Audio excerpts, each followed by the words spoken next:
en el sentido de la curvatura específica, ¿no?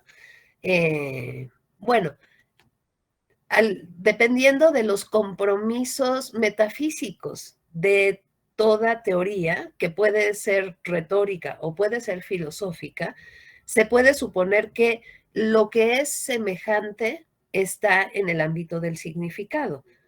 Se puede suponer también que lo semejante está en el ámbito de la referencia, específicamente en el mundo. Es decir, que los objetos a los que se refieren ambos términos se parecen entre sí y por eso se puede hacer la comparación. Y finalmente, y aquí está la crítica de Nietzsche, se puede suponer que la metáfora, como maquinaria del lenguaje, produce la semejanza. O sea, hace las cosas diferentes, semejantes, en una interpretación específica. Entonces, ya lo trabajamos. Les voy a presentar el texto. Entonces, le vamos a dedicar una parte y ustedes también pueden decidir en qué orden, ¿no? Una parte a la lectura histórico-política de la producción de la verdad, de la producción política de la verdad, en el ámbito del polemos, vamos a decir, en el ámbito de la lucha específica. Y otra parte le vamos a dedicar a esta lectura cuidadosa de la tradición retórica para apropiársela, Nietzsche, para una crítica de la filosofía y de los discursos filosóficos, ¿no? Entonces les presento el texto. Por favor, me interrumpen, preguntan, participan, lo que quieran.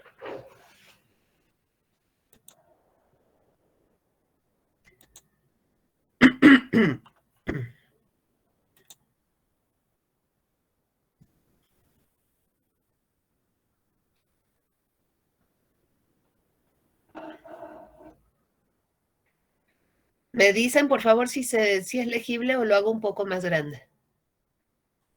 Sí se ve. Ok, gracias. Otra cosa, esta versión que yo les estoy compartiendo es esta de Tecnos, es exactamente la misma traducción, solo que no tiene la paginación. Entonces, para citar, es decir, si van a emplear el texto para algún trabajo que requiera un aparato crítico y no consiguen el texto con la paginación, yo se los escaneo, ¿no? Es exactamente la misma traducción, pero bueno, no tiene todas las marcas editoriales. Yo, por razones de derechos de autor. Bueno, dice entonces, bueno, muchas marcas. O sea, en primer lugar el título, ¿no? Sobre verdad y mentira en sentido extramoral. Hay que atender a esta oposición o no sé si distinción, tendríamos que tomar una decisión ahí, entre verdad y mentira y no entre verdad y falsedad, por una parte, ¿no? Esto, si hacemos una genealogía de la verdad y la podemos hacer desde que trabajamos con el texto de Detienne, esta relación entre, ¿se acuerdan? Aletheia y Lethé, en un momento del pensamiento griego, podía ser una oposición entre, o se transformó, vamos a decir, en el proceso de secularización, en una oposición entre verdad y falsedad, y otra entre verdad y mentira. En un momento anterior, Lethé incluía el ámbito de la mentira, de los que no es mentira, o también quiere decir otras cosas, quiere decir simulacro, por ejemplo, y ahora que trabajemos la idea de ficción, lo podemos poner en relación, ¿no? Entonces, bueno, después de todos los siglos de historia de la filosofía que pasaron entre esto y los postulados de Nietzsche, más exitosa, vamos a decir, la oposición entre verdad y falsedad que la oposición entre verdad y mentira para determinar lo verdadero. Y esto fue ya después de un auge de la epistemología moderna, con todos los supuestos epistemológicos de un sujeto de conocimiento, de un objeto de conocimiento, de la posibilidad o de la adecuación entre el discurso y lo que el discurso dice como definición de la verdad, etcétera, ¿no? Todo este supuesto o todos estos supuestos estarían aquí implicados, y entonces se había pensado o en la verdad o en la definición de la verdad como adecuación o como correspondencia entre un discurso y de manera privilegiada el discurso científico y aquello que el discurso nombra, una realidad específica. Lo falso sería aquello que donde no hay esta correspondencia, ¿no? Entonces Nietzsche, en primer lugar, no pone lo verdadero a lo falso, porque hay una crítica y hay una crítica radical a la posibilidad misma de la verdad como adecuación. Primera nota, ¿no? Segunda nota, dice en sentido extramoral, porque la oposición entre verdad y mentira o entre verdad y engaño se había trabajado históricamente también y de una manera privilegiada desde el ámbito de la moral, también desde el ámbito de la religión, vinculadas, ¿no? Vinculadas ambas. Entonces, Nietzsche invita a pensar en esta relación en un sentido extramoral, es decir, fuera de valoraciones. Invita a suspender las valoraciones, ¿no? En otros momentos a invertir los valores, pero en este momento a suspender los valores, por eso dice en sentido extramoral. Entonces, ¿cómo pensar en esta relación entre verdad y mentira desde otro punto de vista? Bueno, del título. En segundo lugar, empieza el texto con un relato, ¿no? Con una fábula. Y Nietzsche dice que es una fábula. Entonces les leo la fábula y vayan pensando en lo que la fábula les da a pensar para hacer después una conversación entre todas y todos. Dice Nietzsche. En algún apartado rincón del universo centelleante, desparramado en innumerables sistemas solares, hubo una vez un astro en el que animales inteligentes inventaron el conocimiento. Es importante esta traducción porque el término alemán Erfindung, erfinden, el verbo, se puede traducir como invención, pero se puede traducir también como descubrimiento, ¿no? Invención supone que eso que inventaron no existía antes. El descubrimiento, en cambio, supone que eso ya estaba allí y nada más unos animales inteligentes entonces lo descubrieron, ¿no? Entonces inventaron el conocimiento. Toda la interpretación de Foucault se funda en este término, invención, sobre el cual también se podría decir mucho para unas políticas estéticas, por cierto, y también por lenguaje. Fue el minuto más altanero y falaz de la historia universal, pero a fin de cuentas, solo un minuto.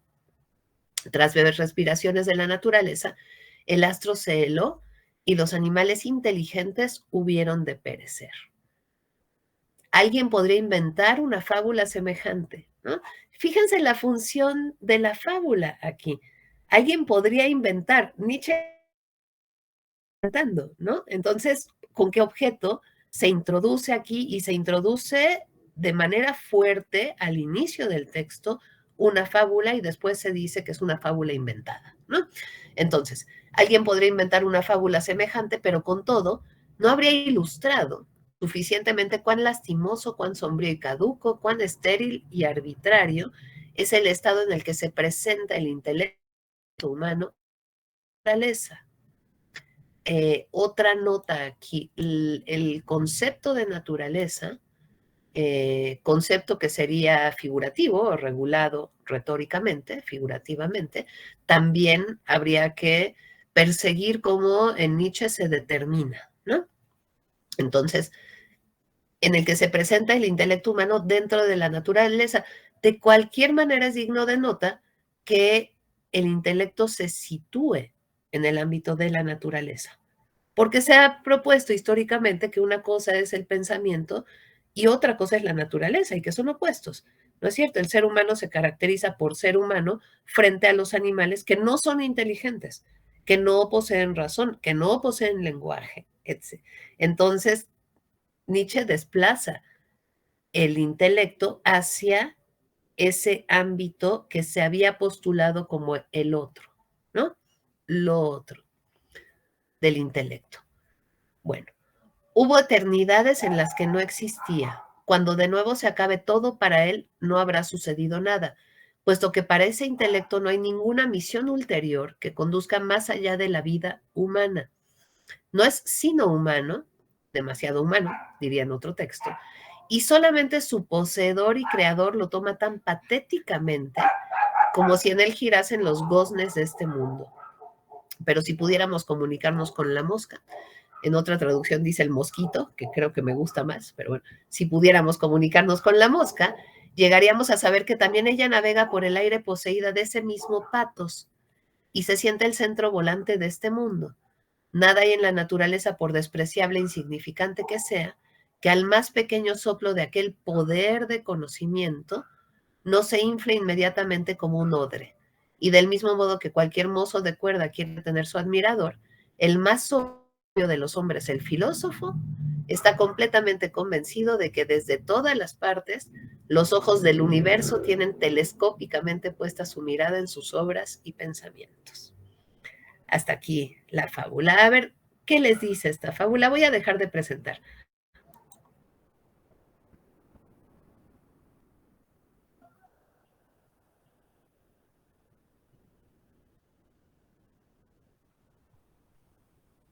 Pues no sé, a mí me da risa, ¿no? Que habla del filósofo como esta figura como soberbia, ¿no? Y comparándolo con las moscas o los mosquitos, ¿no? De que pues después, más adelante en el texto va a hablar sobre el antropomorfismo, ¿no? O sea, que todo lo interpretamos pues por cómo somos, ¿no? Entonces, no sé, eso me pareció muy chistoso, pero al mismo tiempo pues hay todo un mensaje epistemológico ahí, ¿no? O sea, las cosas no las vemos por son, por la cosa en sí, sino pues, por cómo somos nosotros, ¿no? Y también es muy importante esta nota, o sea, da risa, ¿no? Tiene un cierto grado, vamos a decir, de comicidad, de ironía, incluso podríamos decir este texto, ¿no? Entonces, no dice, sino que produce, ¿no? Ajá. Fabiana había levantado la mano. Yo, o sea, yo siento que, o sea, como que señala mucho, bueno, la lectura lo que a mí me transmite es como mucho, como que está señalando mucho la cosa del humano, o sea, como empieza justamente diciendo de que allá con quién sabe dónde, dentro de millones de solares y en un rinconcitititito, hoy a alguien se le ocurrió inventar el conocimiento, así como de, ay, qué casualidad que justamente nosotros y que encima el universo tiene telescópicamente su atención puesta en nosotros. O sea, fíjate qué importantes somos nosotros que en este rinconcito del universo, así que y súper insignificante, uy, inventamos cosa tan importante como el conocimiento. Está justo no diciendo como en un sentido muy irónico, como de, ay, por favor, ¿no? Y no sé, siento que, bueno, a mí como que me transmite mucho eso, ¿no? Como criticando el egocentrismo o sí, eso. Bueno, no sé. Sí, no, sí, las dos cosas, el antropocentrismo, por una parte, y sí, este egocentrismo del intelecto y particularmente del pensamiento filosófico, ¿no? Que hace como si todo estuviera orientado, y bueno, ya hay interlocutores aquí invisibles. Vamos a decir, era una característica de la tradición romántica de la que Nietzsche es heredero, no citar a los autores, ¿no? Rara vez dicen con textos se están discutiendo. Está Hegel y aquí está Kant de una manera muy fuerte, ¿no? Como si toda la historia, no solo de la humanidad, sino la historia universal, o sea, del universo, estuviera dirigida o tuviera el fin del desarrollo del espíritu humano, ¿no? Entonces, claro que se está burlando de todo eso y lo está colocando, vamos a decir, en una otra historia. Al universo no le interesa el intelecto humano, hubo eternidades en las que no existió y cuando se extinga, tampoco va a pasar nada, ¿no? En el ámbito del universo. Bueno, ajá. Orlando. Gracias. Pues sí, justo como el hecho de que nosotros podemos inventar algo y después en base a nuestro mismo acuerdo eh, lo llamemos como algo verdadero y que después lo intentemos hacer algo quizás hasta natural, algo que ya estaba de facto. Y sin embargo no es más que nuestras siendo ahí puestas y siendo justificadas hasta con voces, cosas que nos ven y están hacia nuestro destino, ¿no? Cuando son meras invenciones humanas, nada más que humanas. Exactamente, ¿no? Muy buena lectura. Y que ha traducido históricamente, pues, una serie de exclusiones que han sido muy graves, ¿no? Ahorita en un examen profesional de una tesis muy linda, muy buena, de licenciatura, que era, en principio, sobre el acto de comer, ¿no? Sobre las figuras y las metáforas del comer desde una crítica del discurso, pero sobre cómo estas figuras logran poner en cuestión, y había un autor importante de Nietzsche en la tesis, logran poner en cuestión la oposición humano-animal, justamente, ¿no? O humanidad-animalidad, porque el comer es más animal quizá que humano, por ejemplo, ¿no? Porque no es seguro, bueno, y todos los procedimientos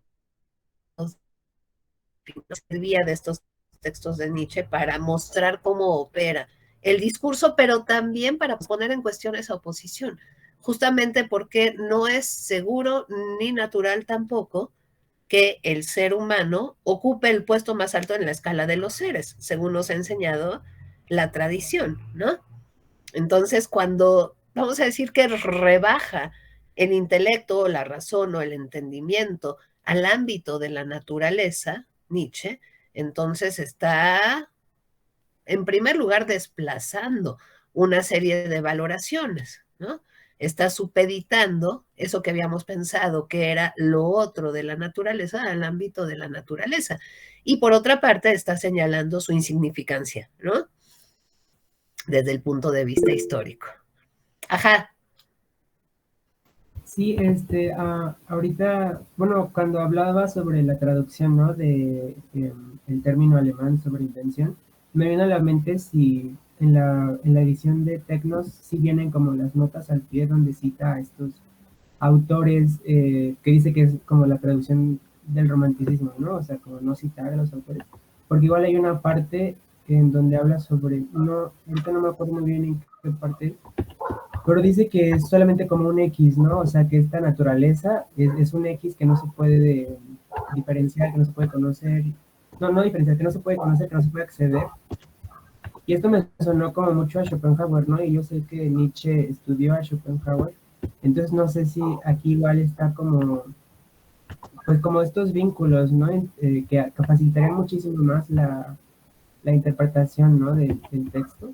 Porque igual siento que, no sé si igual sea la finalidad, pero siento que estos tonos como burlones y estas ironías, igual como que a veces, no sé, o sea, a mí me gusta mucho Nietzsche su estilo, ¿no? Y me gusta mucho que le da importancia al estilo, pero igual siento que haciendo una lectura más filosófica, pues sí, a veces impide un poco, ¿no? Como comprender con toda claridad a qué se refiere el autor. Uh-huh. Sí, hay que contextualizarlo, ¿no? No está en la traducción de Tecnos, ¿eh? Las referencias están pues implícitas. Entonces sí, Schopenhauer es una. Ahí lo que se puede hacer es cruzar los textos de Nietzsche o atribuidos a Nietzsche, ¿no? Entonces se puede cruzar por ejemplo, con Schopenhauer como educador. Son más o menos del mismo periodo las consideraciones intempestivas que estos textos, ¿no? Son de los primeros en todo caso. Entonces se puede hacer eso. Y después hay ciertos conceptos y ciertos sintagmas. Este que tú estás señalando dice, la cosa en sí es una enigmática X, ¿no? Entonces ahí lo que hay que buscar es a cuál de las formulaciones de la cosa en sí se refiere. Nietzsche, o se puede referir, porque hay que tomar esa decisión, ¿no? Es rara la ocasión en que discute abiertamente, con nombre, pues, con alguien. Entonces, eso hay que inferirlo, ¿no? De la lectura del texto. E incluso se puede proponer para efectos de tesis o para efectos teóricos, se puede proponer una discusión, ¿no? Además de toda la otra investigación que siempre es interesante, pero también un poco engorrosa, de saber en escritos de historia de la filosofía y en escritos biográficos, etcétera, cuáles eran los textos que estaba leyendo Nietzsche en ese momento, ¿no? También, por ejemplo, respecto de los cursos de retórica, si dicen los intérpretes, había leído a un teórico de la retórica y filósofo del lenguaje, Gerber, que nadie conoce, ¿no? Y otro, y que en sus textos de retórica había basado los cursos de retórica. Entonces está todo ese otro trabajo de investigación meticulosa de ir a los textos que estaba leyendo Nietzsche para entender mejor la discusión teórica, para ubicarse, dice, ¿no? La discusión. Entonces eso también se puede hacer y hay muchas discusiones, me gusta plantearlo de esa manera, muchas lecturas que no están totalmente documentadas, entonces también ahí se puede aportar a la investigación. Sí, Balam.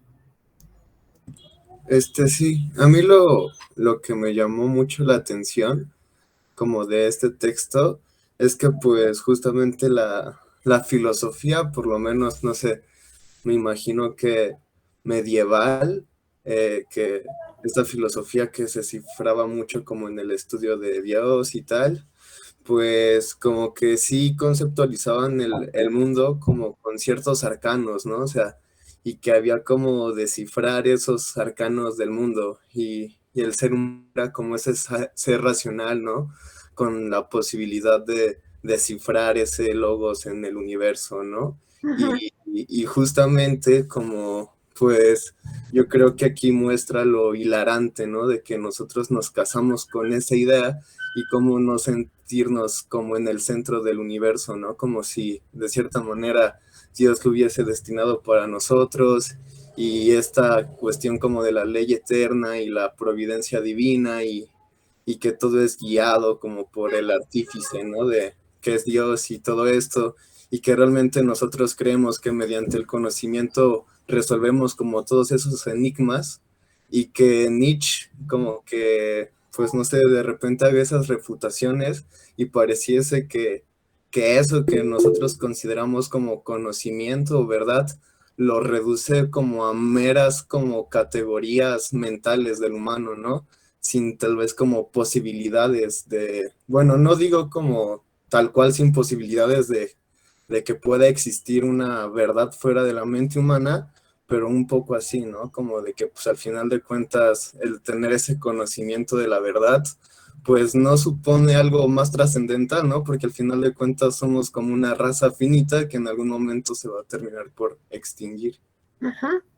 Sí, como especie, ¿no? Justamente, sí.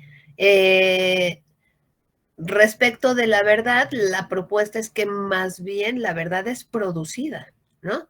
Pero no está allí. O sea, no es una relación anterior al humano que el humano descubriría, sino es una producción. Y es una producción de relaciones, que es lo más interesante, ¿no? Francisco. A mí se me hace muy interesante justo esta cuestión que habla de la invención del conocimiento. O sea, al final de cuentas, si el conocimiento es inventado, pues casi toda nuestra narrativa histórica es inventada. O sea, aplica con un poco de un giro de perspectiva también con la mosca, ¿no? Y me hizo recordar de si los elefantes tuvieran un dios, sería en forma del elefante. Cada especie tendría en su centro a su propia especie. Me hizo recordar muchísimo eso. Claro. Relacionado con esta como invención de la narrativa existencial que tiene cada especie. Claro, claro, ¿no? Y esta arbitrariedad del lugar que suponemos que tenemos. Ajá. Exactamente. Sí, quita como ese pensamiento jerárquico sobre nuestra existencia, que estamos hasta el tope, cuando en realidad es más como, en vez de una jerarquía triangular, es más un círculo, donde estamos en relación con los demás. Claro. Tep, ¿quién eres? Bueno, soy Pep. Ok. Bueno, lo que pasa es que, bueno, cuando yo estaba leyendo el texto, me recordó a apenas una de mis clases pasadas en lógica, donde el profesor nos comentó que las tautologías en realidad son como verdades vacías, porque no te dicen nada. Es como cuando dices, como ahorita que quién es Tep, yo soy, pues, ¿quién eres? Soy Tep. No, o sea, no estoy diciendo nada realmente. Y me recordó mucho a eso justamente en esta metáfora en la que dice que es como si escondieras algo en un arbusto y luego lo fueras a buscar y pues, o sea, no estás haciendo nada realmente al encontrarlo. Claro. Sí, son los términos de Nietzsche, ¿no? Si no se contenta uno con tautologías, es decir, con cáscaras vacías, con formas lógicas, ¿no? Del tipo A es igual a A, pues sí, ¿no? Si son los mismos términos, en fin. Y respecto del conocimiento también, sí, son fragmentos muy elocuentes estos, ¿no? Las cosas lo que ponemos nosotros, pero no en el sentido kantiano, ¿no? Sino en el sentido de lo que ponemos en términos de designación de las cosas en primer lugar, porque este texto se dirige hacia los sustantivos.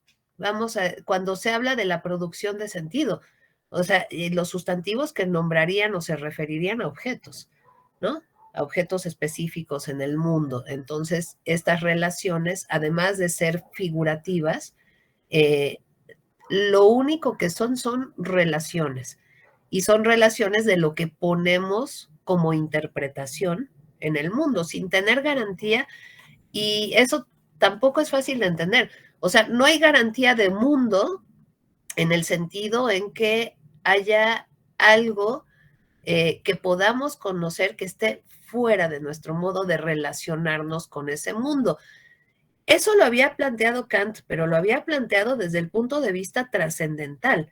Es decir, habría formas, ¿no? Formas específicas de la intuición sensible, en primer lugar, y después formas específicas de la razón, o sea, de los juicios de conocimiento, y estas estaban guiadas, vamos a decir, por un principio de causalidad. Vamos a ver cómo Nietzsche, que aunque Kant diga que la cosa en sí es incognoscible o inaccesible, la supone. La supone como causa, vamos a decir, de las afecciones que producen las intuiciones sensibles. Entonces Nietzsche dice, bueno, fuera de estas afecciones, fuera de los impulsos nerviosos en el plano estético, no podemos saber nada. Nerviosas. Suponer que haya un objeto ahí que nos afecta, eso ya es suponer demasiado, ¿no? Entonces, eso por la parte, vamos a decir, del objeto tradicionalmente, ¿no? Pero por la parte del sujeto también, dice Nietzsche, no podemos mirarnos un poquito más adelante, como si estuviéramos en una vitrina iluminada. Es decir, tampoco tenemos acceso como supuso toda la tradición moderna, inaugurada quizá por Descartes, quizá antes, quizá en el pensamiento místico, como interioridad, ¿no? Toda la tradición pensó que el sujeto tiene acceso a sus propias formas del pensamiento y que podemos, y ese es un supuesto, o sea, cualquiera que se ponga a pensar puede al mismo tiempo percibirse pensando como si hubiera un mundo interior, pero como si, porque en la interioridad, también dice de manera irónica Nietzsche, lo único que hay son vísceras y sangre, ¿no? Entonces está toda esta crítica, de tal manera que hay relación, pero las instancias tradicionales que se ponen en relación y que serían el fundamento o el origen de la relación, o sea, el sujeto y el objeto, Estas están puestas entre paréntesis, ¿no? Hay quienes dicen que aquí se puede proponer una ontología de relaciones, una ontología de las fuerzas, ¿no? Que hay un pensamiento o un planteamiento ontológico. Bueno, déjenme seguir un poco más. Entonces, esto a propósito del intelecto. Déjenme buscar el texto en alemán porque ya no me acuerdo cuál es el término que se traduce por intelecto. Porque si fuera Vernunft sería razón la traducción aceptada. Entonces, déjenme ver, ¿no? Pero bueno, es digno de nota que sea el intelecto quien así obre. El que, sin embargo, solo ha sido añadido precisamente como un recurso de los seres más infelices, delicados y efímeros, para conservarlos un minuto en la existencia, de la cual, por el contrario, sin ese aditamento, tendrían toda la clase de motivos para huir tan rápidamente como el hijo de Lessing, que murió recién nacido. ¿No? Ese orgullo, ligado al conocimiento y a la sensación, niebla cegadora colocada sobre los ojos y los sentidos de los hombres, los hace engañarse sobre el valor de la existencia, puesto que aquel proporciona la más aduladora valoración sobre el conocimiento mismo. Su efecto es el engaño, pero también los particulares llevan consigo algo del mismo carácter.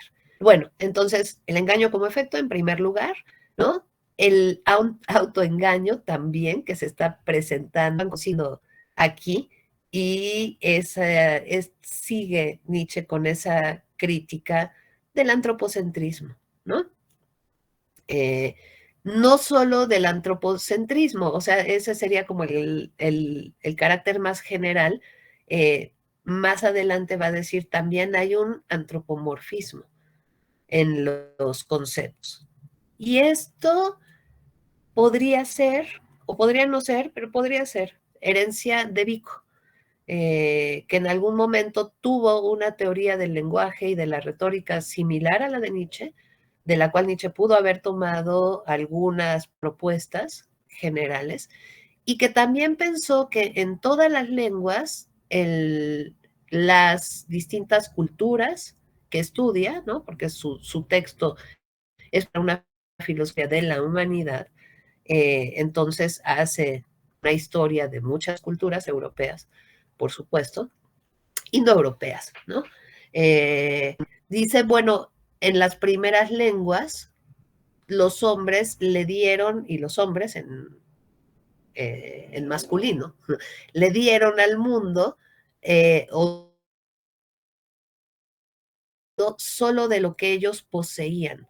Y esta es una característica de toda lengua. Y haciendo una especie de filología comparada, dice, esto se muestra, por ejemplo, y que tiene una cierta relación con una tesis cratílica que dice que en algún sentido los nombres se parecen a las cosas. Entonces dice, todas las lenguas conocidas tienen un término para hablar del Dios Padre, además, que es el Dios del trueno. Y entonces está Zeus, está Dios, está Teut, y todas tienen un sonido semejante, diría Vico, al del trueno, ¿no? Todas se parecen fonéticamente. Y además esta figura del Dios en todas las culturas es antropomórfica, ¿no?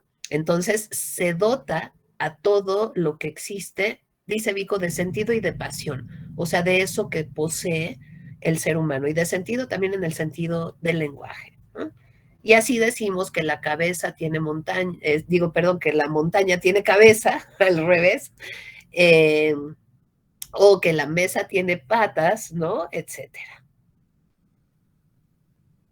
Entonces habría que, como nota, y ahorita que estaban participando ustedes, se me ocurre que sería para hacer una enciclopedia, pero sería un ejercicio muy padre, como para una tesis, hacer una genealogía de algunas de las figuras de lo humano, porque lo que creo también es que lo humano, el hombre, la humanidad, etcétera, sí se determina, vamos a decir, en un nivel muy general por oposición a lo animal en la historia de Occidente, pero a la vez se va determinando también de distintas maneras, con distintas marcas, ¿no? Nos ofrece distintas figuras o distintas imágenes de un ideal realmente de lo que el hombre es. Y eso se puede leer en cualquier texto filosófico, ¿no? Y qué exclusiones va produciendo cada una de esas figuras. Bueno, sigo. Entonces, el intelecto como medio de conservación del individuo, entonces toda esta discusión a propósito del intelecto está situada, está ubicada en el campo de lo natural, ¿no? No es el intelecto un instinto, pero se asemeja a los instintos, ¿no? Se parece a los instintos. Es eso que tienen los hombres, que son además los seres más débiles, frente a los otros seres, ¿no? Para defenderse, para conservarse o para preservarse en la existencia. Bueno, esto en el ámbito de lo natural, pero además el intelecto entonces como medio de conservación desarrolla sus fuerzas principales fingiendo, ¿no? Y aquí fingir hay que ponerlo en relación con la idea de ficción o con el concepto de ficción. Es decir, hacer ciertas historias también que se han opuesto a lo verdadero, ¿no? Fíjense cómo se empieza a jugar también con el concepto de verdad. Entonces, el intelecto produce ficciones y produce ficciones de observación del individuo, ¿no? Bueno, puesto que este es el medio merced al cual sobreviven los individuos débiles y poco robustos, como aquellos a quienes les ha sido negado servirse en la lucha por la existencia. En los hombres alcanza su punto culminante este arte de fingir. Aquí el engaño, la adulación, la mentira y el fraude, la murmuración, la farsa, el vivir del brillo ajeno, el enmascaramiento, el convencionalismo encubridor, la escenificación ante los demás y en una palabra, el revoloteo incesante alrededor de la vanidad es hasta tal punto regla y ley que apenas hay nada tan inconcebible como el hecho de que haya podido surgir entre los hombres una inclinación sincera y pura hacia la verdad. Y todo el ensayo vuelve sobre esto, de dónde podría venir un impulso de verdad. Si podemos hablar de algo que sea propio de esto, ¿no? Y hay que analizar cada uno sustantivos, el engaño, la mentira, ¿no? El fraude, pero también la escenificación, la puesta en escena. Todo esto sería lo propio del intelecto y todo esto se ha opuesto hacia una inclinación sincera hacia la verdad. Entonces, ¿de dónde podría surgir esta inclinación, este impulso? ¿En qué medida voy a traer aquí el título de una de las consideraciones intempestivas que a lo mejor ustedes conocen, que se llama Sobre la utilidad y los perjuicios de la historia para la vida, ¿no? Sobre la utilidad y los inconvenientes en otras traducciones. De la misma manera nos podríamos preguntar sobre la utilidad y los perjuicios de la verdad también. Puesta la verdad en este ámbito, ¿no? En este ámbito pragmático, pues, que también es un ámbito político. ¿De qué sirve decir verdad, no? ¿De dónde saldría este impulso sincero? Bueno, se encuentran profundamente sumergidos en ilusiones y en sueños. Su mirada se limita a deslizarse sobre la superficie de las cosas y percibe formas. Su sensación no conduce en ningún caso a la verdad, sino que se contenta con recibir estímulos, como si jugase a tantear el dorso de las cosas, pura superficie, ¿no? Además, durante toda una vida el hombre se deja engañar por la noche en el sueño, sin que su sentido moral haya tratado nunca de impedirlo, mientras que parece que ha habido hombres que a fuerza de voluntad han conseguido eliminar los ronquidos. En realidad, ¿qué sabe el hombre de sí mismo? Sería capaz de percibirse a sí mismo, aunque solo fuese por una vez, como si estuviese tendido en una vitrina iluminada. ¿Acaso no le oculta la naturaleza la mayor parte de las cosas, incluso su propio cuerpo? De modo que al margen de las circunvoluciones de sus intestinos, del rápido flujo de su circulación sanguínea, de las complejas vibraciones de sus fibras, quede desterrado y enredado en una conciencia soberbia e ilusa, ¿no? Esto es lo que les digo. Entre esas formas del pensamiento que son un supuesto, cuyo acceso inmediato, pues, para el pensamiento mismo es un supuesto de la filosofía moderna, frente a eso, pues nada más tenemos unas características anatómicas, ¿no? Corporales. Incluso podríamos decir, hoy las neurociencias se limitan a medir impulsos, ¿no? Ya sea impulsos eléctricos, impulsos químicos, actividad cerebral en ese sentido, pero sin poder deducir de allí las operaciones que pensamos constituyen el pensamiento, ¿no? Cómo poner en relación, pues, un aparato, digamos, complejo, con formas del pensamiento que no se parecen a ese aparato, ¿no? Finalmente, dice Nietzsche, y dice en otro momento también de la historia de la ciencia, es un salto de ámbito. Salto de ámbito. Uno es el ámbito de los estímulos nerviosos, otro el del pensamiento y otro el de las palabras. Y lo que nos permite poner en relación esos ámbitos, pues es el medio, como el medio ambiente, vamos a decir, de la lengua.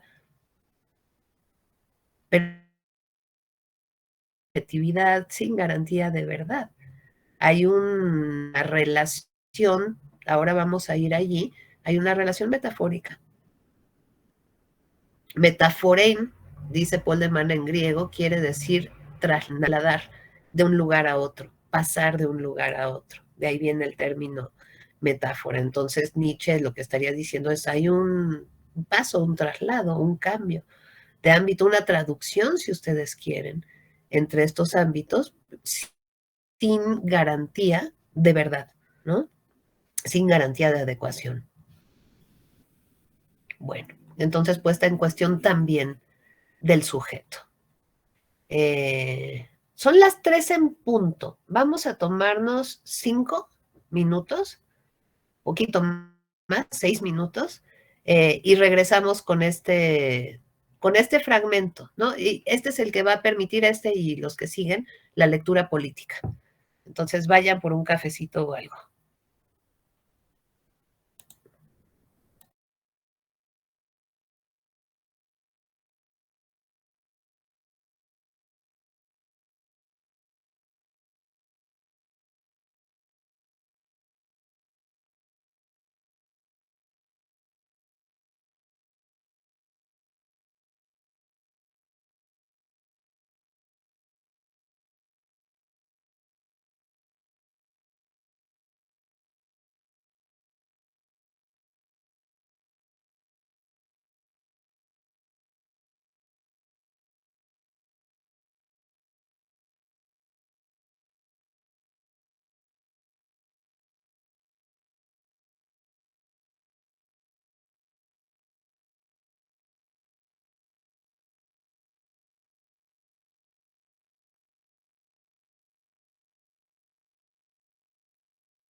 Listo, la hora de la pausa.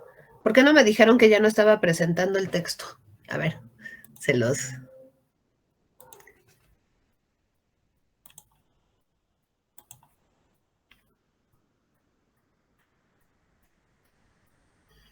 Se los comparto. Bueno, entonces, dice aquí, en un estado natural de las cosas, el individuo, en la medida en que se quiere mantener frente a los demás individuos, utiliza el intelecto y la mayor parte de las veces solamente para... Pero puesto que el hombre, tanto por necesidad como por tío, desea existir en sociedad y gregariamente, precisa de un tratado de paz. Y de acuerdo con este, procura que al menos desaparezca de su mundo la más grande guerra de todos contra todos, ¿no? En un estado natural de las cosas, esto se ha asociado a ciertos mitos, pues, del origen de las sociedades, a la manera de Rousseau, por ejemplo, ¿no? Del hombre en estado de naturaleza, o a la manera de Hobbes, o en fin, del pacto social, ¿no? O del tratado que funda la sociedad. También muy buen texto de los de filosofía de la historia, donde Kant propone que lo que caracteriza al humano socialmente, históricamente, es la insociable sociabilidad. Kant que a sus congéneres el ser humano no los puede aguantar, pero que tampoco puede prescindir de ellos, ¿no? Irónica. Necesidad como por hastío, el hombre necesita en sociedad. Dime, Tep. Incluso me parece que, bueno, más adelante, como menciona, o sea, como cuando se forma esta contraposición entre verdad, mentira y lo se hace como esta marca de, o sea, como de excluir de cierta manera parte de la sociedad, pero sin poder dejarla completamente. Claro, claro. Y lo que se puede hacer a partir de esta lectura es derivar la verdad de la lucha, que es lo que a mí me resulta más interesante. O sea, sin la necesidad de pensar que Nietzsche en cada caso, un momento empírico histórico del surgimiento de las sociedades, que sería también siempre un mito, ¿no? O un supuesto metodológico. Miren, por ejemplo, Rousseau, en el ensayo sobre el origen de las lenguas y en el discurso sobre el origen de la desigualdad entre los hombres, sobre todo, y en el contrato social, asume que el estado de naturaleza es un supuesto metodológico. Lo dice explícitamente, no es necesario pensar que esto describe algún hecho empírico, histórico, ¿no? Pero lo necesitamos como supuesto. Necesita la filosofía cierta historia de la metafísica pensar en un origen, pero a la vez y en otros textos, Nietzsche insiste en la necesidad de poner en cuestión un origen, y un origen en el sentido causal, en el sentido fuerte, ¿no? Un origen único. Si no es un pensamiento de corte religioso o metafísico que piense que hay un origen divino o que piense que hay un origen natural que justamente está orientado hacia el desarrollo y el progreso hacia mejor de la especie humana, particularmente, o del espíritu de la humanidad, ¿no? Entonces, quizá no sea necesario pensar que este supuesto acuerdo que desaparecería de todos sea más que una fábula, y podríamos pensar que esta guerra es un siempre presente, ¿no? De tal manera se está produciendo en este enfrentamiento, siempre respondiendo a intereses específicos y a fuerzas específicas de individuos o de grupos, incluso a fuerzas no dichas, ¿no? No explícitamente. Bueno, este tratado podría ser un tratado que se produce permanentemente en un estado de guerra permanente también, ¿no? Bueno, este tratado de paz conlleva algo, el primer paso para su impulso hacia la verdad. En ese mismo momento se fija, fíjense, o sea, hay una fijación, lo que a partir de entonces ha de ser verdad. Es decir, se inventó la designación de las cosas uniformemente válida y obligatoria. En otra traducción dice vinculante, ¿no? En la de Taurus. El legislativo del lenguaje proporciona también las primeras leyes de la verdad. Es decir, que aquí se está ubicando esta discusión en el ámbito de la ley, en el ámbito del nomos, ¿no? Específicamente. Y así la producción de la verdad también. Pues aquí se origina el mentiroso. Utiliza las designaciones válidas, es decir, las que se ha decidido en algún momento determinado de la historia que son válidas, las palabras, para hacer aparecer lo irreal como real. Dice, por ejemplo, soy rico, cuando la designación correcta para su estado sería justamente pobre. Abusa de las convenciones consolidadas, haciendo cambios discrecionales cuando no invirtiendo los nombres. Si hace esto de manera interesada y que además ocasione perjuicios, la sociedad no confiará ya más en él y por ese motivo lo expulsará de su seno. Por eso los hombres no huyen tanto de ser engañados como de ser perjudicados mediante el engaño.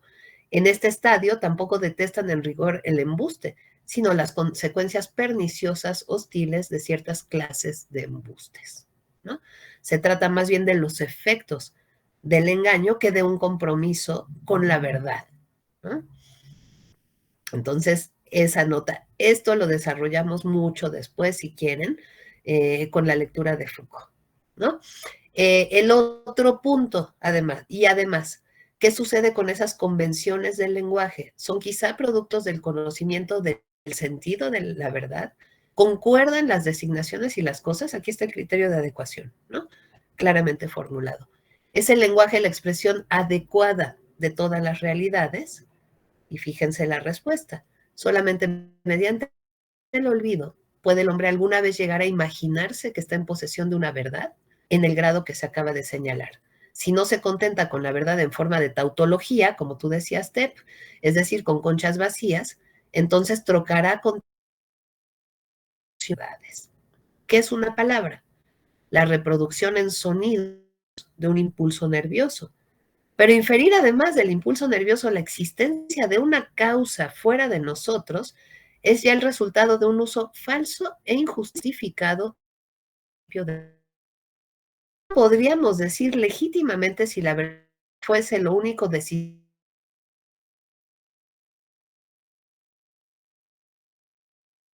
como la invención del lenguaje.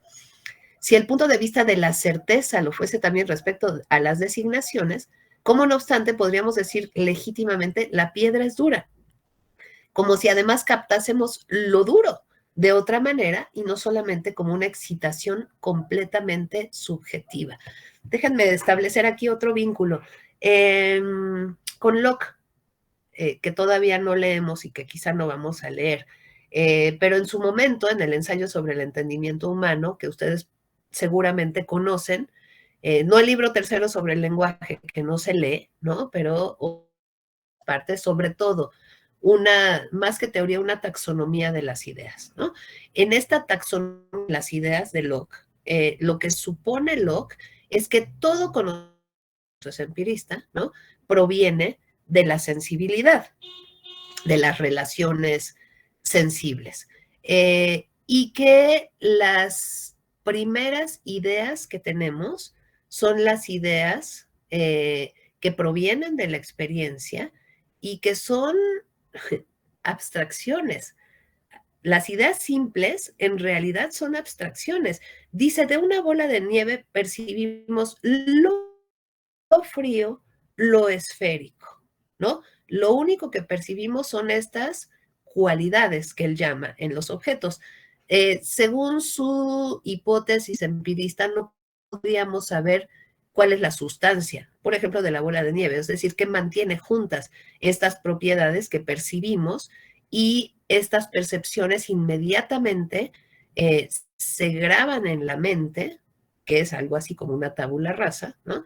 Y se convierten en ideas. Y entonces el entendimiento opera con estas ideas simples para obtener ideas complejas, ¿no? Además, también ahí hay una autorreflexión que puede darse cuenta de las operaciones mentales, que son operaciones con estos materiales, que son ideas, ¿no? Pero es muy, vamos a decir, contraintuitivo, leyendo el ensayo, que se suponga que hay estas entidades que son las ideas simples y que son conceptos, son absolutas abstracciones. Lo duro, ¿no? Pienso que se está riendo aquí Nietzsche de todo este empirismo, ¿no? En algunos momentos habla de un empirismo simplón, por ejemplo, y sí hace referencias a Locke. Entonces, bueno, como si captara, ¿no? De otra manera y no solamente como una excitación completamente subjetivo. Ahora, atribuir la dureza a la piedra, pues ya es atribuirle lo que nosotros padecemos, ¿no? Por eso dice es un principio injustificado. En realidad, dividimos las cosas en géneros, caracterizamos el árbol como masculino y la planta como femenino. ¡Qué extrapolación tan arbitraria! ¿A qué altura volamos por encima del canon de la certeza? Hablamos de una serpiente. La designación cubre solamente el hecho de retorcerse. No solo de retorcerse, podría, por tanto, atribuírsele también al gusano. Qué arbitrariedad en las delimitaciones, qué parcialidad en las preferencias, unas veces de una propiedad de una cosa, otras veces de otra. Los diferentes lenguajes comparados unos con otros ponen en evidencia que con las palabras jamás se llega a la verdad ni a una expresión adecuada, pues en caso contrario no habría tantos lenguajes. La cosa, este es un argumento que aparece también en la filosofía del lenguaje en muchos de los textos, no sé si en todos. Estoy pensando desde Cratilo, ¿no? Cuando se está discutiendo la tesis de que las palabras se parecen a eso, de alguna manera se parecen o guardan alguna relación con eso que nombran, ¿no? O con eso a lo que se refieren, siempre el contraargumento es que hay distintos lenguajes, ¿no? Y que las palabras que sirven para denominar las mismas cosas, y aquí el supuesto es que son las mismas cosas, son distintos, ¿no? Bueno, entonces también para guardar eso. Bueno, los diferentes lenguajes comparados unos con otros ponen en evidencia que con las palabras jamás se llega a la verdad ni a una expresión adecuada, pues en caso contrario no habría tantos lenguajes. La cosa en sí, eso sería justamente la verdad pura, sin consecuencias, es totalmente inalcanzable. Y no es deseable en absoluto, además, para el creador del lenguaje. Y aquí habría que tomar una decisión gramatical. No sabemos si se refiere al creador del lenguaje o al lenguaje. O sea, ¿quién, no? ¿Quién habla? Pues, bueno, quiero suponer que es el lenguaje, se limita a designar las relaciones de las cosas con respecto a los hombres y para expresarlas apela a las metáforas más audaces. Hasta aquí llegamos a este punto, ¿no? Hay relaciones metafóricas. En primer lugar, un impulso nervioso extrapolado en una imagen. Esta imagen es una imagen, si ustedes quieren, de pensamiento, ¿no? Bild, por otra parte, tiene un campo semántico particular en alemán. Es un cuadro, vamos a decir, una fotografía, un dibujo, en ese sentido de una imagen bidimensional, pero también hay una expresión. Estoy pensando en un texto de Heidegger que se llama La época de la imagen del mundo, que es muy bueno, por cierto, donde dice a lo que se llegó en la filosofía y particularmente en la filosofía moderna, es a una producción de una figura del sujeto que pone el mundo, eso que llamamos mundo, a su disposición, que se piensa como el origen de todo lo existente, ¿no? Y que constituye el mundo como imagen. Y ahí Heidegger recurre a una expresión en alemán que es como poner en cuadro o poner en imagen, que sería como figurarse, por una parte, se podría traducir como figurarse, pero se podría traducir también como hacerse una idea de la escena, ¿no? De eso que estamos viendo. De cualquier manera, sería eso que está a la mano para ser conocido como es, ¿no? Bueno, entonces todo esto quiere decir imagen, ¿no?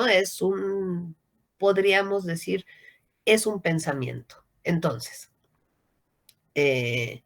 sigo. La imagen transformada de nuevo en un sonido, es decir, en una serie de sonidos articulados, en una palabra. Segunda metáfora, perdón.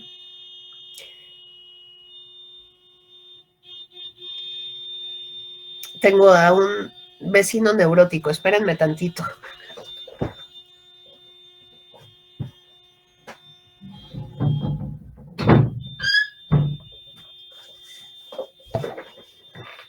Ya se oye menos, ¿no? Ok.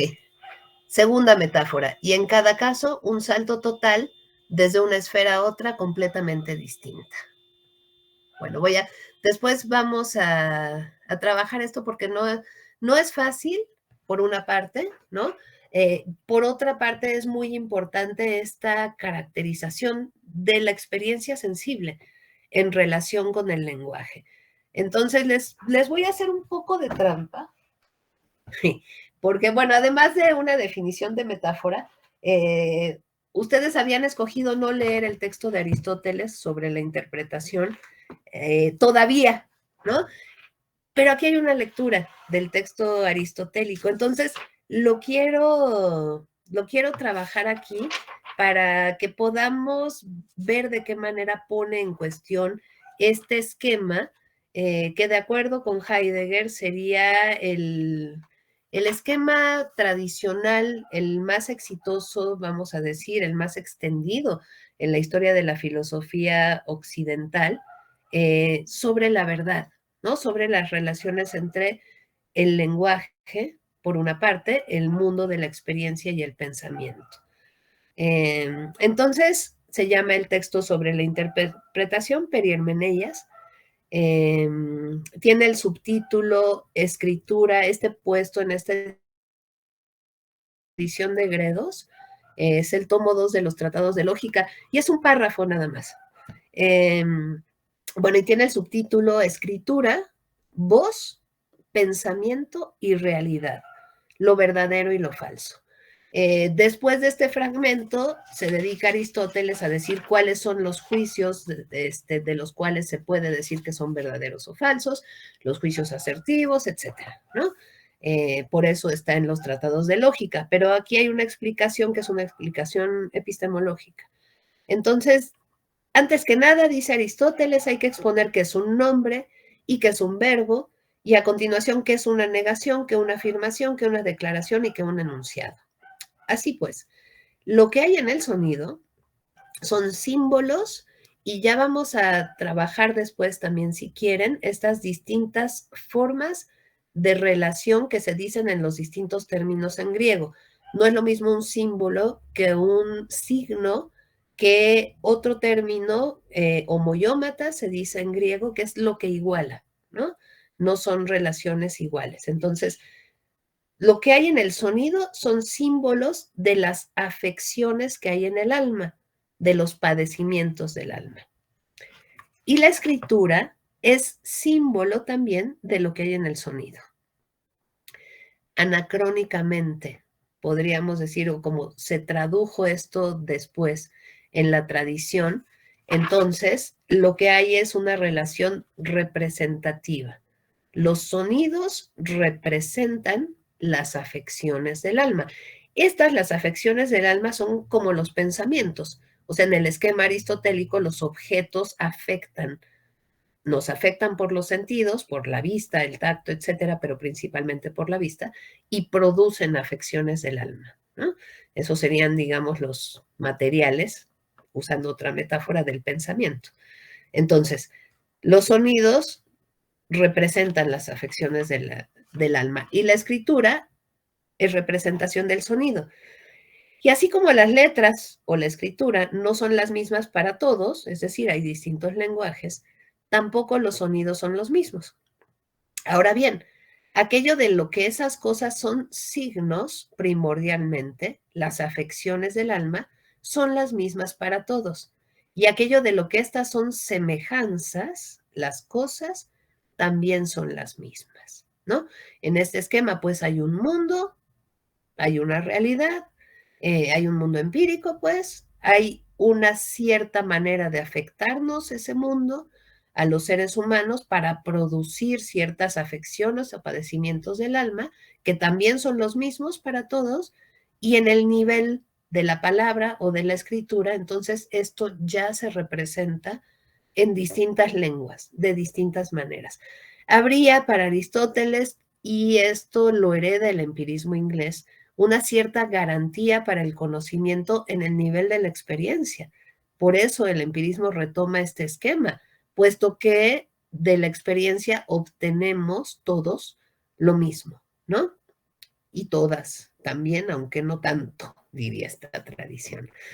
Bueno, a nivel de la palabra y a nivel de la, sin embargo, y con esta relación, en algunos momentos se dice simbólica, pero en otros momentos se dice es sígnica, y la tradición latina, dice Heidegger, tradujo todas estas maneras de ponerse en relación como representación. Entonces redujo también, redujo la igualdad, por ejemplo, entre los objetos o la relación de semejanza entre los objetos y el pensamiento a mera representación, ¿no?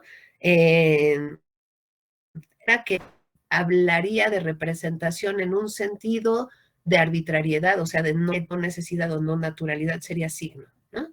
Entonces, si todo se convierte en signo de todo, no hay ninguna relación específica entre el signo y aquello que el signo significa, ¿no? O aquello con lo cual el signo se pone en relación. Bueno, donde se rompe la posibilidad de una verdad como adecuación es en el punto en que las palabras tienen que hablar de las ideas o de los pensamientos o de los padecimientos del alma, porque esa relación es arbitraria y porque hay distintas lenguas. Entonces, no es seguro que estamos hablando de lo mismo, ¿no? Y eso representa un problema para la transmisión del conocimiento, dice Locke. Bueno, después vemos esa lectura y vemos la lectura de Heidegger del texto en griego y todas estas relaciones, pero lo que yo quería retomar de aquí es que allí donde Aristóteles dice, o bien hay una relación de semejanza, que sería cuestionable, ¿no? Entre la experiencia sensible y el pensamiento, o allí donde hay una relación sígnica, vamos a decir, entre el pensamiento y las palabras, o entre las palabras y la escritura, lo que ahí dice Nietzsche es metaforización. Es una especie de traducción de un ámbito a otro que es totalmente diferente. Pues sí, las palabras no son las cosas, ¿no? Tampoco son los pensamientos. Sin embargo, la palabra es el medio en el cual podemos comunicar, pero en el sentido de hacer comunidad o de hacer comunicable la experiencia, pero comunicar también. Por eso en algún momento se presenta el lenguaje como un límite, ¿no? Dice Nietzsche poéticamente, el filósofo está atrapado en el lenguaje, ¿no? Hay una gramática, hay un vocabulario específicos que no solo indican los caminos del pensar, como Humboldt, no solo es una direccionalidad, restringen también las posibilidades del pensamiento. Por una parte, como los tropos o las figuras, y no solo las metáforas, permiten la producción de nuevos sentidos, siempre permiten la invención en ese sentido, entonces tampoco el sentido es absolutamente apropiable. Es decir, también se pueden producir, vamos a decir, nuevas poéticas, entendiendo lo poético a la manera de Vico como producción de sentidos y de nuevos sentidos, ¿no? También metáforas o de otras figuras. Bueno,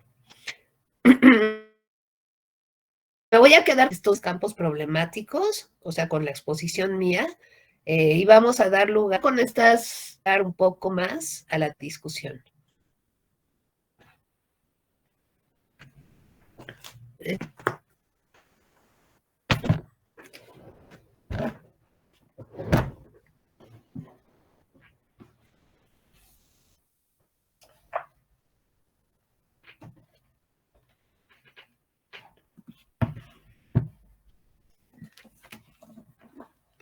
Ahí si quieren, mientras piensan un poco en sus participaciones,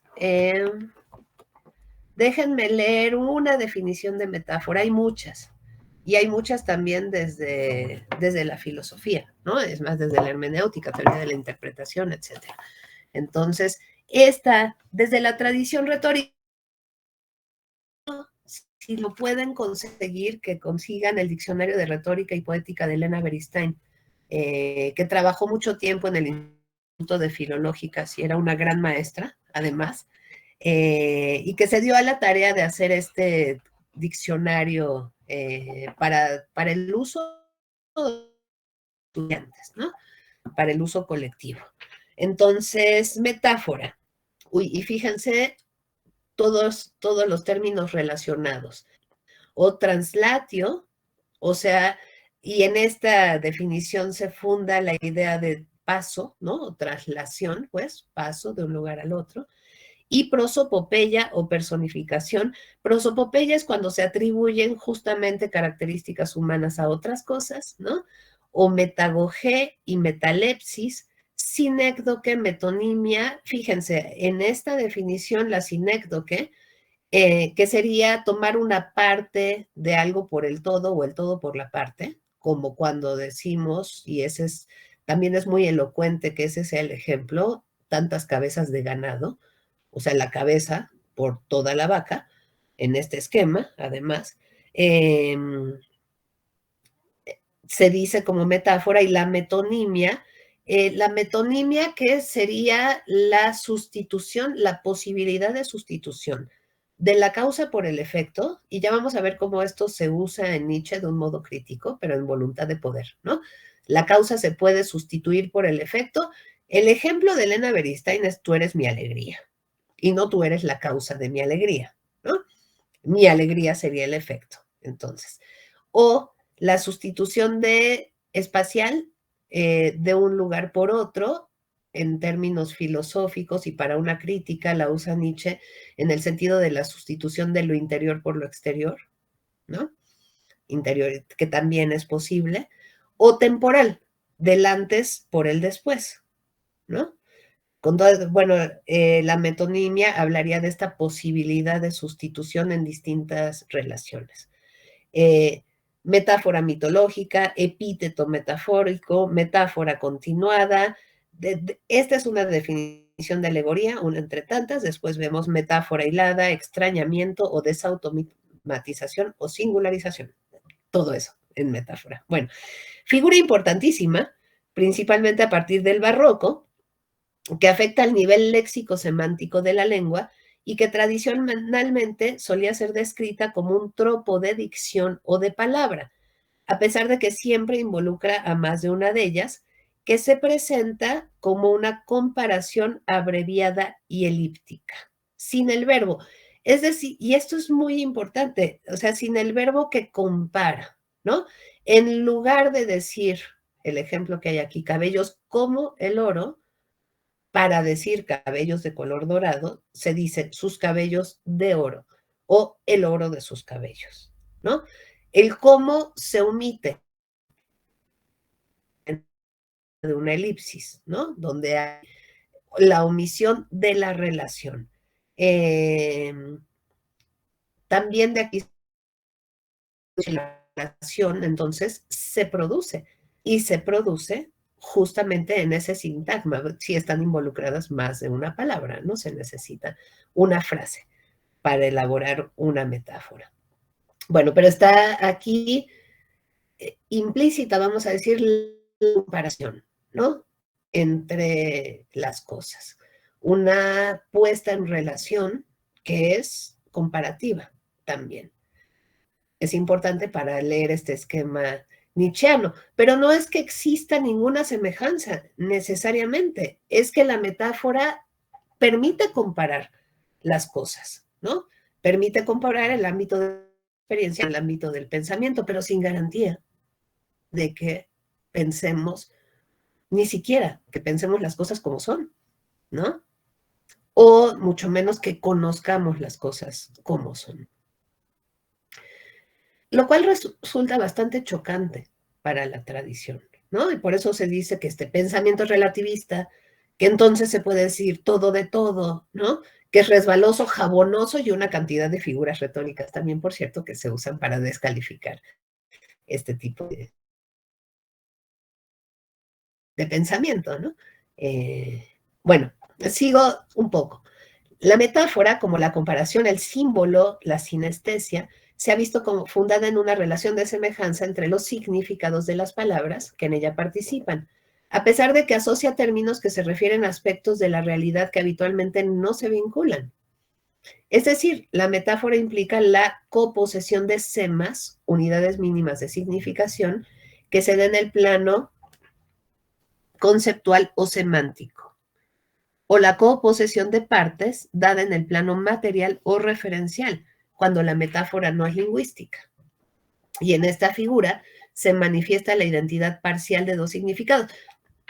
Una metáfora no lingüística, aquí está citando al grupo Mu, que tiene unos estudios contemporáneos, bueno, más o menos, ¿no? Ya tienen algunos años, muy interesantes sobre retórica. Por ejemplo, se ha pensado desde la semiótica y sobre todo desde la teoría de la comunicación y la mercadotecnia de manera muy importante cuando se trabaja con publicidad, de metáforas visuales, ¿no? Se pueden encontrar en los anuncios, por ejemplo, este tipo de relación. Vamos a decir, dos imágenes para producir una relación o se usa una imagen para hablar de otra, ¿no? O para mostrar otra. Podríamos hacer el ejercicio, ahorita no se me está ocurriendo. Sí, por ejemplo, no sé si les gustan los anuncios de Bachoco, que son muy albureros, pero había uno en particular que era de los huevos olímpicos, ¿no? Y entonces tenía pues los círculos de las Olimpiadas y en lugar de los círculos de las Olimpiadas pues estaban los huevos, ¿no? Entonces esto, ahí hay una sustitución de objetos, por ejemplo, ¿no? Con toda, y todos los sentidos o todos los significados que la retórica llamaría connotaciones, ¿no?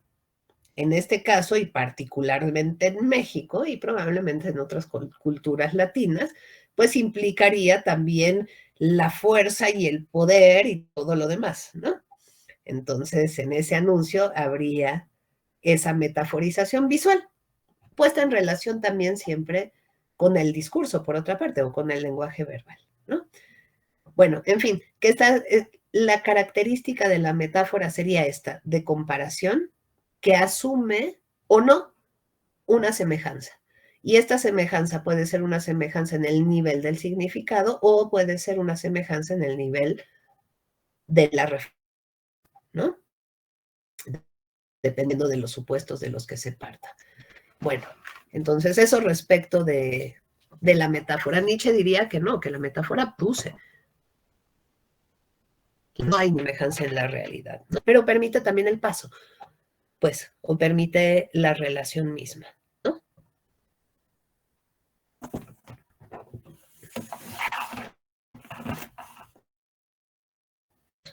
Todas oídos.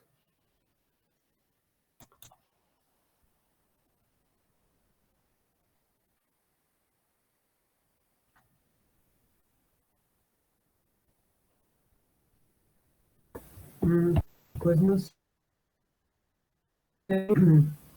como del olvido, ¿no? Que es como lo más importante, porque pues, no sé, me acuerdo mucho de este cuento de Borges que se llama Funes, el Memorioso, algo así, en donde hasta la grieta del edificio que está en su casa, ¿no? Como que lo recuerda y justamente por eso no puede dormir, o sea, como no está olvidando nada, está pensando en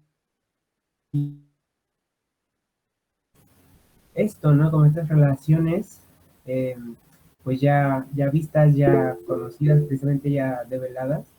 Y no, o sea, bueno, me gusta mucho esta parte, ¿no? De Nietzsche que es justo esta ilusión, ¿no? O sea, te olvidas de que pues la hoja, otra hoja pues tienen estas el concepto y entonces ahí está el olvido ya.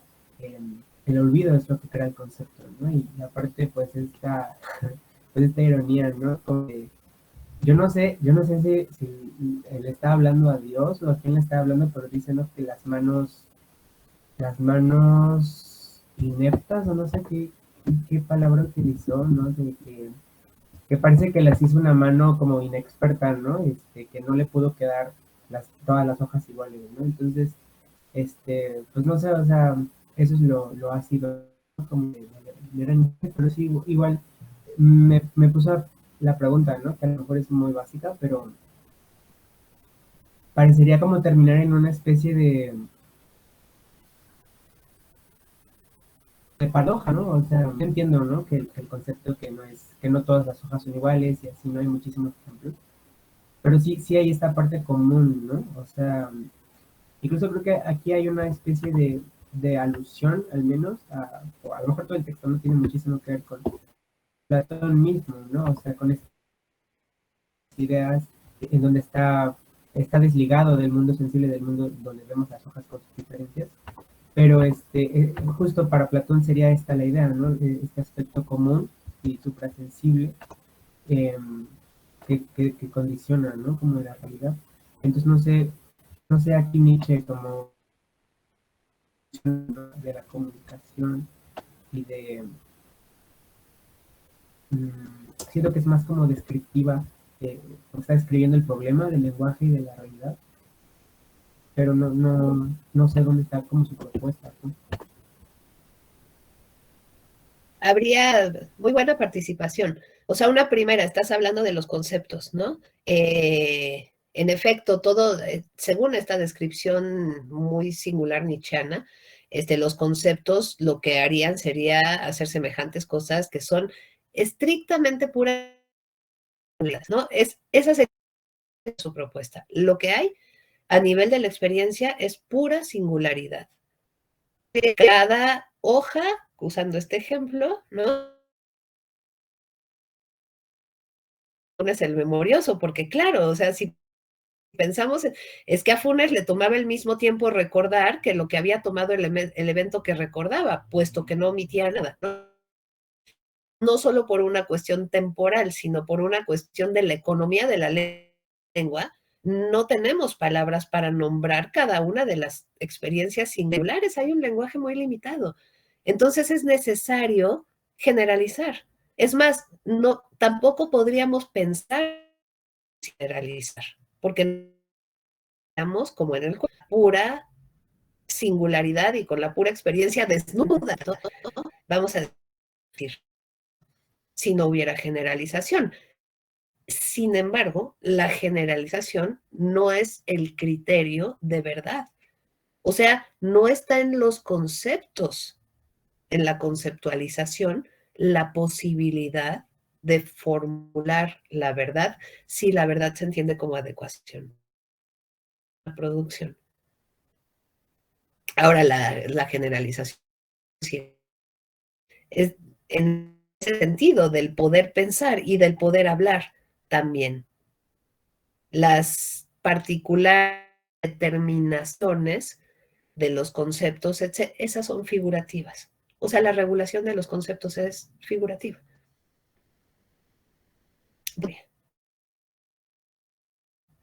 Ahí estaría una parte de la propuesta, además de que lo que hay son relaciones y relaciones de fuerza en Nietzsche, y de poder también en algunos de sus textos. La otra propuesta es que la experiencia se caracteriza por su absoluta y radical singularidad. Y esto lo toma, por ejemplo, Deleuze, ¿no? Para su filosofía. Hay un libro hay dos. Hay uno de Deleuze que se llama La filosofía de Nietzsche y hay otro que se llama Nietzsche y la filosofía. Ambos son muy buenas lecturas. Jonathan.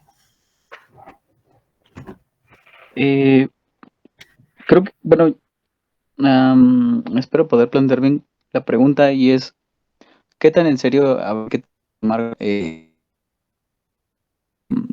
la postura que aquí Nietzsche como que está sosteniendo o está haciendo? Y lo pregunto porque, pues, parece que, pues, en un texto breve ya está como, eh, parte de tradición que viene desde, si no es que mucho antes desde Platón, también que inicia con Descartes y que, por ejemplo, tenemos pues a filósofos como quebrándose la cabeza, como pues lo mencionábamos, ¿no? Como Locke, o como pues otros filósofos que pues discutieron e intentaban pues como esa rigurosidad o intentaban como pues poner como el edificio de la razón o bien dar como fundamentos como al edificio de la razón o bien pues no sé, vaya, ¿cómo es que, cómo es que habría que tomar a la figura que Nietzsche está sosteniendo aquí en este breve texto, que critica toda esta tradición, ¿no? Como una figura que se está pues solamente riendo y que, que en pocas líneas puede destruir toda la tradición y en ese sentido habría que no sé, tal vez como una sátira o como un genio que está destruyendo como todo esto, ¿no? En, en, en unas cuantas líneas. Fíjate que esa es una reacción que también, o un efecto, no voy a decir reacción, me ha tocado que los estudiantes se enojen con el texto, ¿no? Es muy buena tu pregunta porque se dirige justo a la ironía como operación del lenguaje. ¿Qué tan en serio, o sea, cómo saber, ¿no? Si se está proponiendo en serio esto, o sea, si se está planteando, si se o no, ¿no? Un poco como en Fedro leíamos, ¿no? Te estás burlando de mí, Sócrates, pues ¿cómo puedes decirlo y no que me lo estoy tomando en serio? Postulando, ¿no? Porque se juegan estas dos posibilidades. Sin duda hay vamos a decir, hay explícitamente una parodia, ¿no? En el texto de Nietzsche. Pero por otro lado, pues no es seguro su intención está perdida, ¿no? No es seguro que no se quiera solo. Pienso yo que en estos casos hay que tomar, por eso les digo, decisiones interpretativas. Más que pensar, si decía, hay que Nietzsche quería solamente o yo creo que hay propuestas importantes aquí, sin lugar a dudas, ¿qué es lo que permite tomarse en serio sus propuestas? Desarrollarlas, o sea, abrir otros caminos, si se quiere, a partir de estas propuestas, permita a designar relaciones, ahí estaría hablando en serio, ¿no? Pues está proponiendo algo, pero más allá de lo que hubiera querido proponer, lo que permite esto pensar, o sea, de qué manera permite pensar las relaciones humanas, o sea, las relaciones entre los humanos, las personas, lo animal, el mundo, etcétera, y cómo esta tesis también de una producción figural del sentido permite pensar cómo se han ido reproduciendo estas relaciones históricas, a mí me parece muy, muy productivo, ¿no? Yo estaría en algún sentido como me adheriría, vamos a decir, a ciertas propuestas. Ahora, también hay un problema hasta cierto punto lógico en el texto. Si se está planteando que no hay verdad, entonces el texto mismo estaría sujeto a eso que se está planteando, ¿no? Tampoco dice, o sea, un discurso sobre la verdad que dice que no hay verdad, pues tampoco podría decirse que es verdadero en ese mismo sentido. Y por ahí va un poco la crítica de Paul de Man al texto, ¿no?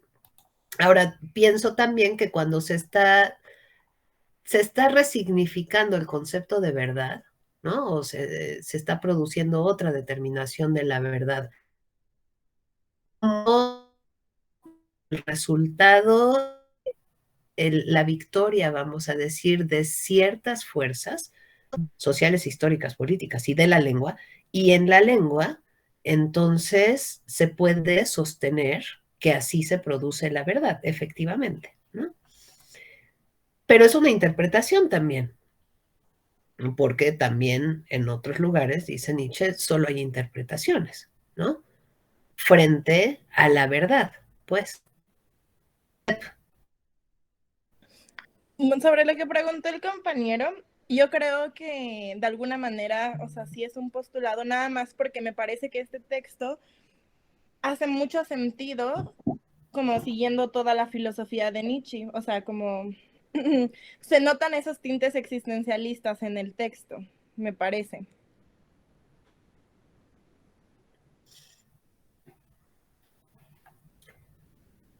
Claro, ¿quién más? Bueno, yo creo que aparte de tintes existencialistas, más bien como toda esta crítica al sistema de valores, como habían dicho, ¿no? En el chat, Paco, ¿no? El racionalismo de Platón y después que el cristianismo, racionalismo, ¿no? O sea, como que es esta, o sea, poner en duda, ¿no? O sea, el valor de la verdad, pues eso ya se saca de onda, es en donde lo publicó él incluso ahorita, ¿no? Ahora, lo que sí me llamó la atención es como que este problema ya se había suscitado con Gorgias, ¿no? O sea, porque pues es básicamente lo mismo. No sé si sea anacrónico decir que es lo mismo, o si están tratando problemas distintos, sé que es el mismo problema, pero pues sí, o sea, ahorita me acordé muchísimo de Borges y pues no sé. Sí, sí, y lo que pasa es que esa tradición retórica habría que releerla, ¿no? Y habría que releerla de ¿no? Sin lugar a dudas, ahí se origina una crítica y una crítica de la verdad y una crítica del discurso. Pues no se limita y ahí sí podemos plantearle como ciertas cuestiones al texto de Detienne, no se limita a la elaboración de un discurso o de una serie de discursos en los campos tradicionales de la, ¿no? Jurídico, deliberativo, etcétera. Entonces, sí, estos problemas estuvieron ahí planteados, ¿no? Por la sofística, el escepticismo, etcétera, ¿no?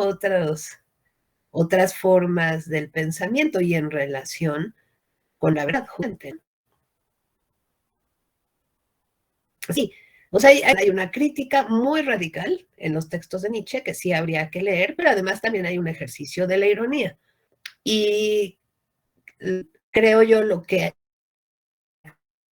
caracteriza a la ironía es la imposibilidad justamente de responder a la pregunta que hizo Jonathan.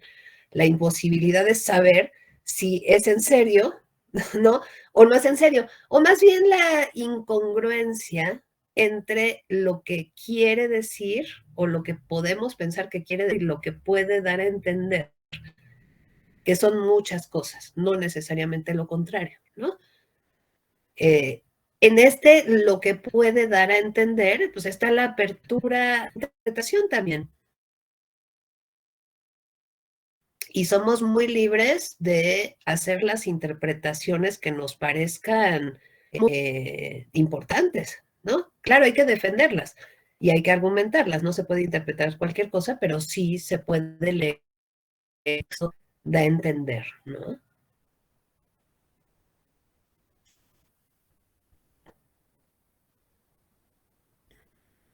Bueno, son 5 para las 4. Entonces, si quieren, dejamos aquí, seguimos con esta misma lectura.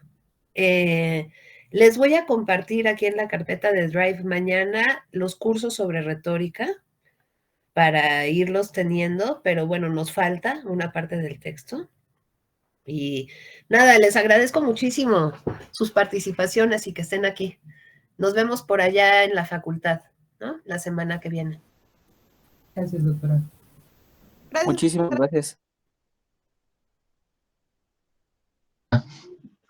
Igual.